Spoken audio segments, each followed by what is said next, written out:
Hallelujah. Shalom, Mami. Shalom, the one. Alléluia. Par la grâce de Dieu, in Jesus' mighty name, Jesus' mighty name. On est venu comme d'hab par la grâce de Dieu, déverser un merveilleux message, partager la parole de Dieu. In Jesus' name, non pas les choses mondaines, mais les choses célestes du Créateur. Car le retour de Jésus est imminent. Donc on doit se préparer par la grâce de Dieu. Donc nous on est là justement juste pour donner des exhortations sur cette chaîne par la grâce, encore des exhortations par la grâce de Dieu. Quand la parole le déclare, exhortez-vous de jour en jour jusqu'à qu'on peut dire aujourd'hui. Donc Dieu nous conseille vraiment de nous exhorter chaque jour par la grâce de Dieu. Donc sans plus tarder, par la grâce de Dieu, on a fini avec les votes, avec la série des votes. On a fait 3 messages de vote.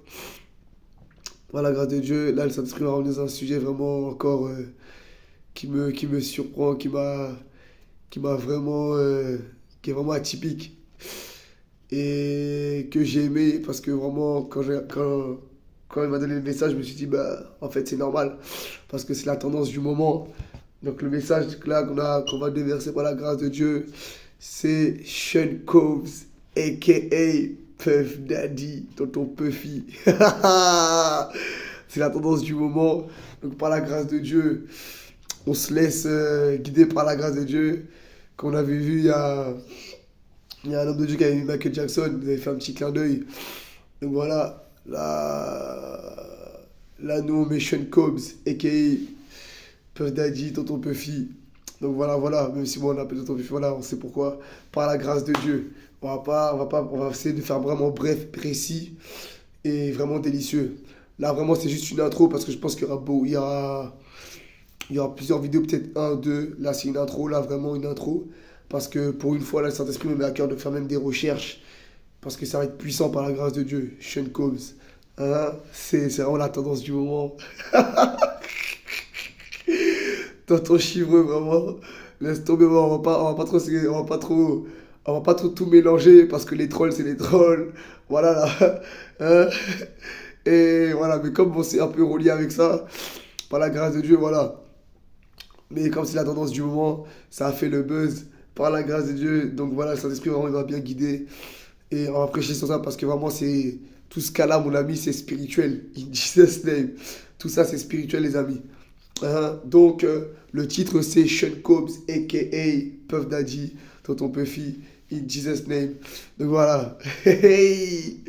Par la grâce de Dieu. Donc là, pour une fois, le Saint-Esprit m'a dit de faire des recherches. Là, j'en ai pas encore fait. Donc c'est pour ça que je donne un petit aperçu on va dire un petit bonjour du sujet, un petit bonjour du sujet par la grâce de Dieu, pour vraiment développer tout ça. Je pense que ça va être puissant par la grâce. On sait pas, bon, comme on avait fait la série de l'avenue de l'Antichrist, on avait fait peut-être, on avait 12 épisodes sur ça, je crois que c'est le plus long. On a fait 12 épisodes de l'avenue de l'Antichrist. Et là, on sait pas combien de séries on va faire sur Cobbs, sur Tonton Puffy. Donc on se laisse guider par la grâce, tout simplement, on se laisse guider, c'est Dieu qui décide. Par la grâce, mais tout ce que je sais, c'est que là, c'est une intro, et que c'est sûr, il y aura un épisode après encore de Sean Combs, de Puff Daddy, Tonton Puffy. Parce qu'on doit faire des recherches, on va essayer vraiment d'être pointilleux. Hein? D'être vraiment pointilleux pour discerner vraiment le type d'esprit, tout ça, parce que tout ça, c'est spirituel, bien sûr. On a vu, hein, beaucoup de personnes même l'ont dit là, avec tout ce qui se passe avec la série, tout ça. Beaucoup de personnes le disent, beaucoup de même des personnes qui étaient de son entourage.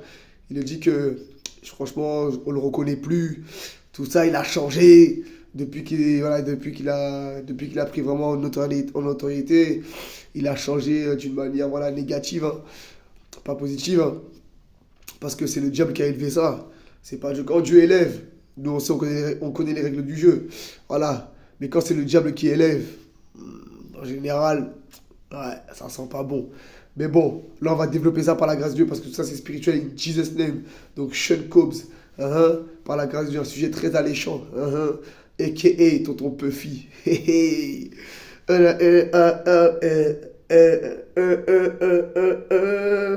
Par la grâce de Dieu, in Jesus' name. Donc on va développer ça toujours, hein, relié avec Dieu par la grâce de Dieu. Toujours par la grâce de Dieu, in Jesus' mighty name. Donc, comme on va commencer par là, par la grâce de Dieu, comme on avait commencé par là, il y a des personnes de son entourage, des anciens potes à lui, on va dire, enfin anciens potes, anciens associés plutôt, quand il était déjà dans le milieu musical. Il y a des personnes qui ont dit que, je crois que c'est à Uptown, qu'il était dans le label d'Uptown ou après Uptown, je sais plus, par la grâce du Dieu. En tout cas, c'était toujours dans le milieu musical. C'était des amis proches de lui, des personnes qui travaillaient avec lui dans la musique. Et qu'est-ce qu'ils ont dit? Ils ont dit que Puffy, quand il a commencé, bon, après il a ouvert sa propre boîte, hein, c'était très bien. Ça c'est très bien par la grâce de Dieu, heureusement même. Il a fait ça très tôt même. Et ça a tout de suite pris. Il faut pas louper ça aussi.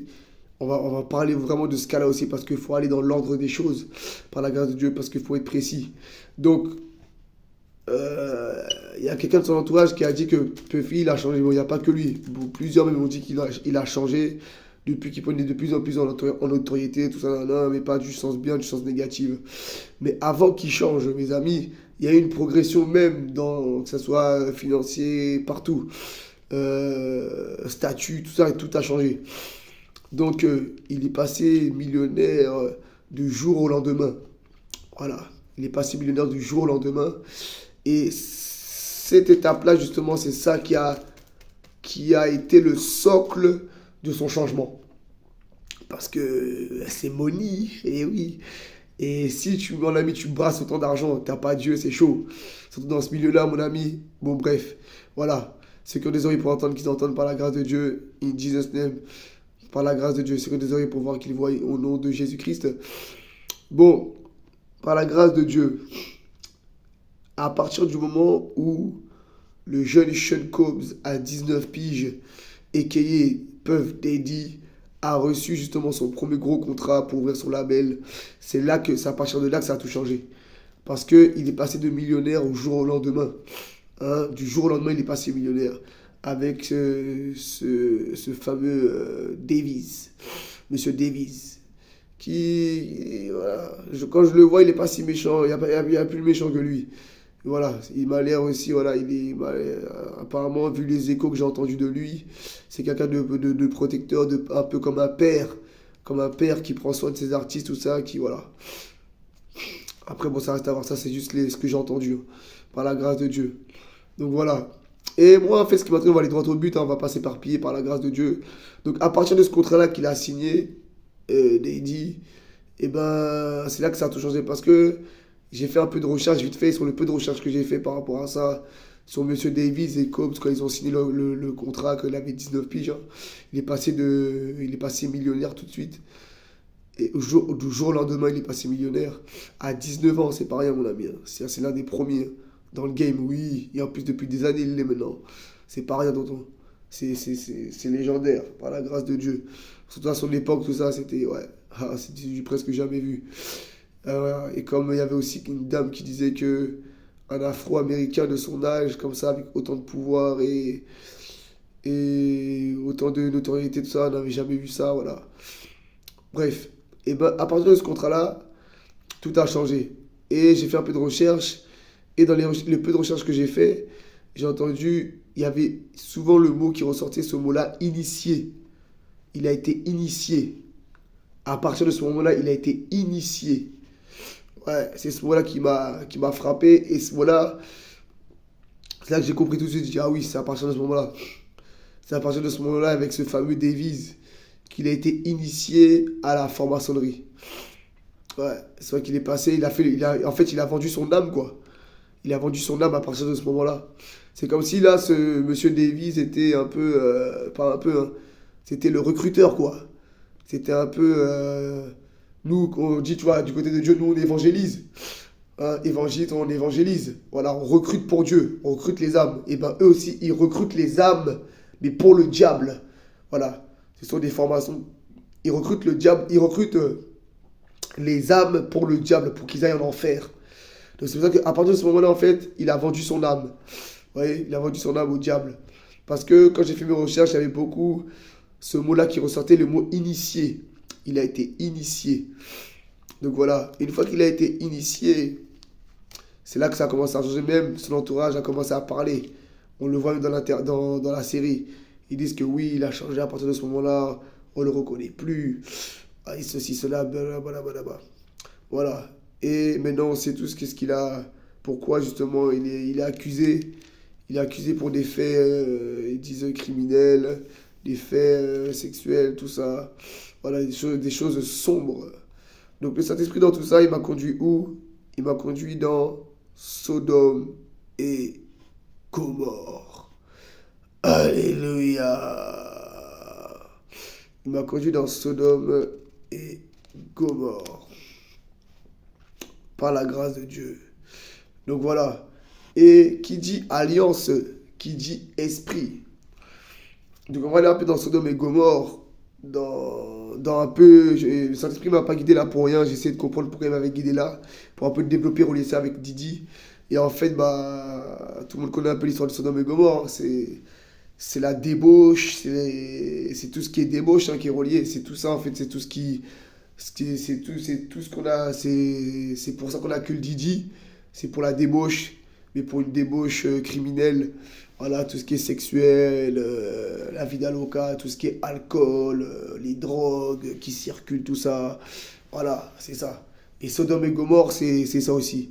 Donc c'est pour ça que je vous ai dit que on n'a pas choisi le sujet pour faire jouer dans la... C'est même pas moi qui a choisi le sujet, c'est Dieu qui a choisi le sujet. Le Saint-Esprit qui me guide comme toujours. Hein. Parce que tout ça, c'est spirituel. Et c'est aussi comme c'est la tendance du moment. Tout ça, c'est spirituel par la grâce de Dieu. Alléluia. Amen. Donc, quand il a signé son contrat, qu'il a été initié à partir de son contrat, il a vendu son âme, eh ben, on a vu aussi tout ce qui s'ensuit. Il y a eu beaucoup, comme beaucoup le disent, il y a beaucoup de violence autour de lui, des gens qui meurent, tout ça. Tout ça, et en plus, le plus souvent, il est pas loin de tout ça, il est au courant de tout ça. Avant que la personne meure, il est au courant. Il est même aussi l'auteur de ces meurtres-là. Pas peut-être qui a appuyé sur la détente, mais il est celui qui a commandité. Il est celui qui a préparé, il est la tête justement de ces meurtres-là. Et tout ça, ça s'appelle comment? Ça s'appelle des sacrifices. Dans le monde spirituel, on appelle ça des sacrifices. Ce sont des sacrifices pour que lui, spirituellement, il grimpe ses échelons.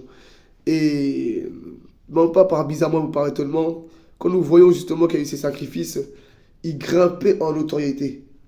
Vous voyez? Donc c'est réel. Donc les règles de Dieu sont là, elles sont réelles. Dieu est réel et Dieu n'est pas un menteur et c'est réel. Et quand justement, ce que j'ai trouvé super glauque, c'est quand Notorious Big, quand Notorious Big est mort, il a fait une chanson pour lui. Et j'ai vu à un moment, il est venu en dansant, mais il dansait comme si, limite, la danse, en fait, c'était pas... Ça allait pas avec les paroles, en fait. Les paroles, il disait que oui, il était un peu peiné, tout ça, de qu'il est parti, tout ça, là, il pense à lui, il prie pour lui, ces choses-là. Il disait même des choses qu'il ne savait même pas du monde spirituel. Il disait que Biggie le regarde d'en haut, et puis il sait que il prie pour lui, tout ça, là. Il disait que Biggie le regardait, tout ça, là. Dans les paroles de la chanson. Hein. Et en fait, tout ça, c'est spirituel. Et quand je l'ai vu en fait en train de danser, le Saint-Esprit m'a ouvert les yeux sur ça. Qu'en fait, c'est comme une moquerie, en fait. C'est comme si l'esprit à l'intérieur de lui, en fait, se moquait de la mort de Biggie. Pour dire que c'était, en fait, un escalier pour que lui grimpe. C'est ça, en fait. C'est super glauque, hein. Le gars, il dansait, c'était une danse de la mort. Il dansait, en fait, il se moquait de la mort de son soi-disant ami. Parce que c'était un de ses artistes. C'était un artiste de son label. Et lui, il dansait sur sa mort. Normal. Et puis il venait de chanter, il a berné tout le monde applaudissait comme si ça avait la profondeur. Que c'était lui qui avait commandité le truc. Parce que juste avant la mort de Biggie, en fait, en plus, il devait repartir. Parce qu'ils étaient à Los Angeles, il devait repartir. Et lui, il a prolongé le séjour. Parce qu'il a dit, oui, monsieur Didi voulait faire la fête.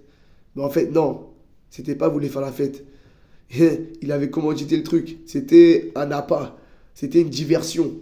Hein? C'était une sorte d'alibi qui s'est donné pour justement, pour pas qu'il soit soupçonné du meurtre. Mais sinon, il était bel et bien dedans. Hein? Il était bel et bien dedans. Donc, sans plus tarder, par la grâce de Dieu. Donc, ça, ce sont des sacrifices spirituels. Vous voyez? Et il y avait justement il y avait un tonton qui disait qu'il avait changé. Il a dit que je pense que Didi est un très gros sorcier. C'est ça qu'il a dit. Il a dit c'est un très grand sorcier. Ouais, c'est ça qu'il a dit. Elle dit, je pense que Didier est un très grand sorcier dans la franc-maçonnerie. C'est pas un petit sorcier, ça doit être un grand sorcier, lui. Hein, mon ami. Quand il a dit ça là, j'ai dit, ah, il a capté, lui. Il est spirituel. Oui, parce que c'est vrai, hein. Ça fait longtemps, bon là maintenant c'est Jay-Z qui est sur le trône, on va dire, par rapport aux finances, aux fortunes, ça, mais depuis longtemps il était sur le trône à Didi, hein. Ouais, depuis longtemps. Et son empire même a duré pendant longtemps. Ouais, être aussi constant comme ça pendant des années, c'est rare. Et je crois que ça a été le plus jusqu'au jour d'aujourd'hui que maintenant on voit que hein, rien ne reste caché hein, quand Dieu a décidé que, hein, mon ami, tout est dévoilé, hein. Ouais. Par la grâce de Dieu, sans plus tarder, on va commencer à lire parce qu'on voit que le temps quand même est parti. Commencer à lire la parole par la grâce de Dieu. Donc Sodome et Gomorrhe, chapitre des Genèse, chapitre 19, par la grâce de Dieu. Donc les deux anges arrivèrent à Sodome sur le soir. Et Lot était assis à la porte de Sodome. Quand Lot les vit, il se leva pour aller au-devant d'eux et se prosterna la face contre terre. Puis il dit, voici mes seigneurs, entrez, je vous prie, dans la maison de votre serviteur, et passez-y la nuit. Lavez-vous les pieds, vous vous lèverez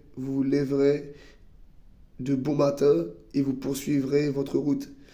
Non, répondirent-ils, nous passerons la nuit dans la rue. Mais Lot les pressa tellement qu'ils vinrent chez lui et entrèrent dans sa maison. Il leur donna un festin et fit cuire des pains sans levain, et ils mangèrent. Il n'était pas encore couché que les gens de la ville, les gens de Sodome, entourèrent la maison, depuis les enfants jusqu'aux vieillards. Toute la population était accourue. Vous voyez ça? Est-ce que vous voyez ça? Ça en fait, c'est un esprit territorial qui s'est levé. Quand vous voyez les gens comme ça, comme nous là on vit, hein, une ville entière qui se lève comme ça contre des gens, c'est que ce sont des esprits territoriaux qui font ça, qui contrôlent la ville, qui font ça. Parce qu'il y a des gens qui ne sont pas de la même spiritualité qu'eux, de la même spiritualité qu'eux. Et là, en d'autres termes, c'était deux anges. Donc, ils dégageaient l'atmosphère de Dieu, vous voyez. Et comme ils dégageaient l'atmosphère de Dieu, ça faisait peur au monde des ténèbres. C'est pour ça que toute la ville même est venue voir Lot. Parce qu'ils avaient peur. Parce que c'était les démons dans leur corps qui faisaient ça. Alléluia.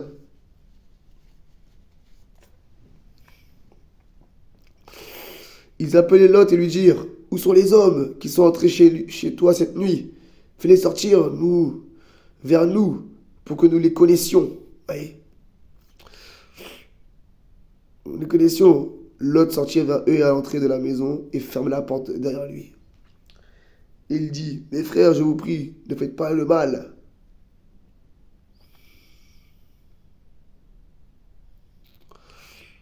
Il a dit, voici, j'ai deux filles qui n'ont point connu d'homme, et je vous les amènerai dehors, et vous leur ferez ce qu'il vous plaira. Seulement ne faites rien à ces hommes-là, puisqu'ils sont venus à l'ombre de mon toit. Ils dirent, retire-toi. Et ils dirent encore, celui-ci est venu comme étranger, et il veut faire le juge. Hein? Eh bien, nous te ferons pire qu'à eux, pire qu'à eux. Et pressant Lot avec violence, ils s'avancèrent pour briser la porte. Les hommes étendirent la main, firent rentrer Lot vers eux dans la maison et fermèrent la porte.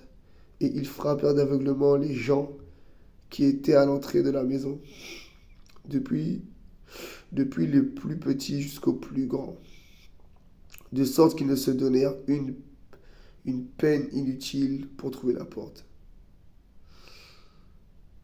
Les hommes dirent à Lot, qui as-tu encore ici? Gendre, fils, fille, et tout ce qui t'appartient dans la ville, fais-les sortir de ce lieu, car nous allons détruire ce lieu, parce que le cri contre ses habitants est grand devant l'Éternel. L'Éternel nous a envoyés pour le détruire.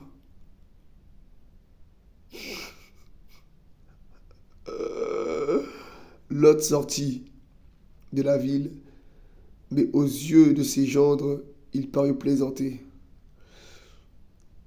Dès l'aube du jour, les anges insistèrent auprès de Lot et dirent: Lève-toi, prends ta femme et tes deux enfants qui se trouvent ici, de peur qu'ils ne périssent dans la ruine de la ville.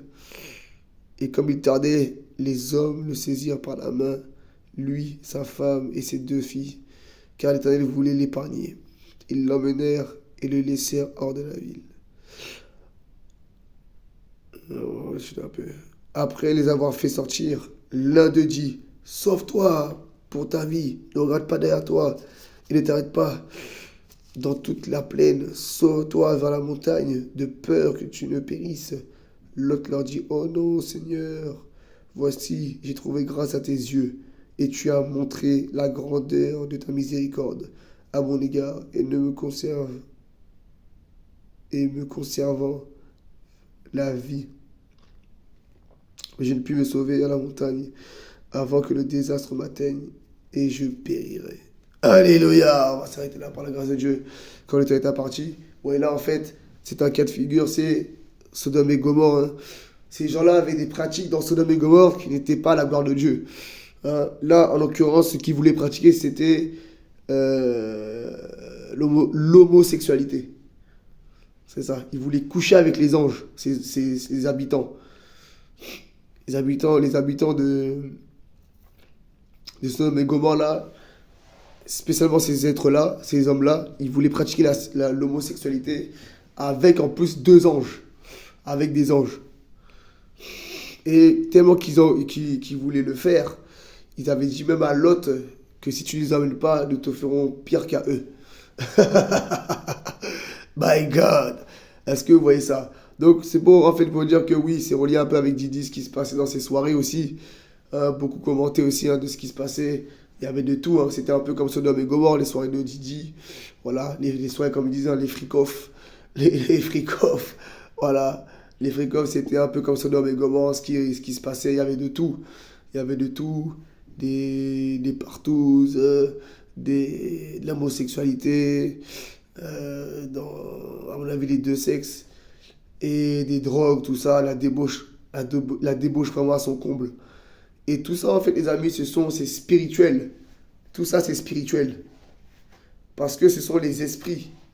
C'est des pratiques démoniaques. Ce sont des pratiques du monde des ténèbres de faire ces choses. Vous voyez? C'est des pratiques du monde des ténèbres. Et justement, Didi, lui, comme depuis ses grands débuts, comme on voit dans la série, depuis ses grands débuts, justement, c'est un grand organisateur de fêtes. Il a toujours su organiser ses fêtes, toujours su justement rassembler les gens pour les fêtes, pour faire la fête, pour danser, pour festoyer, voilà, toute la nuit, ces choses-là. Et justement, ce côté-là, en lui, s'est développé au fil du temps même qu'il a reçu de l'argent, au fil du temps même qu'il a gagné de notoriété. Parce que qui dit de l'argent, qui dit collection, qui dit notoriété, qui dit périmètre agrandi en collection de connaissances. Donc voilà, il a eu plus de connaissances et pas n'importe quelle connaissance. Et ça fait que ça a remis dans la débauche totale. Et ça l'a remis vraiment dans la souillure vraiment la plus grande, la plus profonde. Voilà. Et tellement que, en fait, sa notoriété avait grandi et aussi sa soif de pouvoir avait grandi, sa soif aussi de prédateur après sexuel a commencé à naître en lui à force de faire ces soirées-là, à force de goûter à des choses qu'il n'avait pas peut-être goûté avant. Et pendant les soirées, les afters, tout ça. Et même, tout le monde le dit dans les témoignages que apparemment ces freak-off, ça a duré peut-être une semaine, un mois, des fois, je crois. Une semaine, un mois, des semaines. Hein, pendant des semaines, ils étaient là en train de faire la fête. À faire ces choses-là, ces pratiques-là. Vous imaginez, pendant un mois, vous êtes là comme ça dans... des gens qui viennent, qui sortent. Hein, des fois, des gens qui apparaissent même le troisième jour, juste pour faire quelque chose de spécial. Vraiment, c'était... Non, c'est un niveau, les gars. C'est un niveau, les amis. Et tout ça, c'est spirituel. C'est le monde des ténèbres. Et justement, Sodome et Gomorrhe étaient justement un peu ce reflet-là des soirées de Didi. Voilà. C'était un peu le reflet des soirées de Didi. Tout ce qui était homosexualité, les gens qui avaient envie de sexe fort. Voilà, sous l'effet de la drogue, sous l'effet même de possession démoniaque, comme là on peut le voir, ces hommes-là qui voulaient s'accaparer des anges pour justement pratiquer l'homosexualité. C'est ça. Ce sont des possessions démoniaques. Parce que Sodome et Gomorre, c'était un peu comme dans les soirées de Didi, hein. C'était des gens qui étaient possédés. Des gens qui avaient des pratiques et qui ramenaient des démons qui rentraient dans leur corps et qui possédaient leur corps et qui possédaient même leur vie. Et qui, justement, commanditaient tout ce qu'ils devaient faire. Comme là, ça a été commandité par le monde des ténèbres. Vous voyez, ce sont des êtres humains, enfin des êtres humains, ce sont des hommes possédés par le diable. Voilà, le diable leur a dit, allez chez Lot, il y a 2 anges là-bas, faut aller les violer. Allez pratiquer l'homosexualité là-bas chez eux. Et eux, ils sont partis. Eux, en pensant que ça, les pensées là qu'ils ont, l'idée qu'ils ont eue, viennent de eux-mêmes. Mais non, l'idée qu'ils ont eue vient du monde spirituel. Elle vient du monde des ténèbres. Donc eux, ils ont pratiqué en fait ce que leurs pensées leur ont dit. Mais la pensée, c'est quoi? La pensée, c'est l'esprit. Et l'esprit qui leur a donné cette pensée-là, ce sont des démons. Les démons sont esprits. Les démons, c'est spirituel, c'est l'invisible. Vous voyez les amis? C'est ça. Donc, c'était ça, Sodome et Gomorre sont un peu le reflet des soirées des freak-off de ce qui se passait chez Didi. Ouais, c'était commandé par le monde des ténèbres. Et pour revenir à Sean Combs, a.k.a. Puff Daddy, tonton Puffy, ben, c'est justement on va dire le prédateur monstre est né dans ces ambiances-là. Il est né dans ces atmosphères-là. Dans ces atmosphères de Sodome et Gomorre. Le monstre que tout le monde dit, qui s'appelle Sean Combs, qui s'appelle Puff Daddy, qui disent que c'est un monstre. Ce monstre-là est né dans des atmosphères de freak-off qu'il avait commencé depuis qu'il a été millionnaire de jour après jour. Et vous voyez, jour au lendemain. Et, et après la folie, bah, justement, a commencé à s'installer. Et justement, bah, on connaît la suite maintenant. Il a commencé à faire des choses avec ces filles-là, à être un monstre pour ces filles-là, à devenir possessif. Toutes ces choses-là sont commanditées justement par les démons, par le monde des ténèbres. Donc voilà, c'était une petite intro, une petite introduction par la grâce de Dieu pour justement Sean Combs, premier épisode par la grâce de Dieu, toujours lié avec le Créateur. Là, on a vu hein, l'atmosphère, là, on a voulu vraiment viser l'atmosphère dans laquelle Didi baignait pour faire ce genre de choses. Et cette atmosphère-là, elle est dans la Bible, toujours avec Dieu, toujours Jésus-Christ, parce que tout ça, c'est spirituel, tout ça, c'est Dieu. Par la grâce de Dieu, tout ça, c'est relié avec Dieu, toujours. Bien sûr, pas ce qu'ils ont fait, hein, mais ça, Dieu a son mot à dire parce que c'est le spirituel. Et ce qu'ils ont fait, ça appartient au diable, bien sûr. Ça appartient au monde des ténèbres par la grâce de Dieu. Donc, l'atmosphère dans laquelle Didi régnait, c'est dans la Bible, c'est Genèse, chapitre 19, même 18, un peu ça commence. Ça s'appelle, c'est Sodome et Gomorre. Voilà, c'est l'atmosphère dans laquelle Didi régnait, Sodome et Gomorre. Donc voilà, c'était les tribus de la semaine par la grâce de Dieu. Follow us now, big up, fire, power. Tu restes fort, fight in Jesus.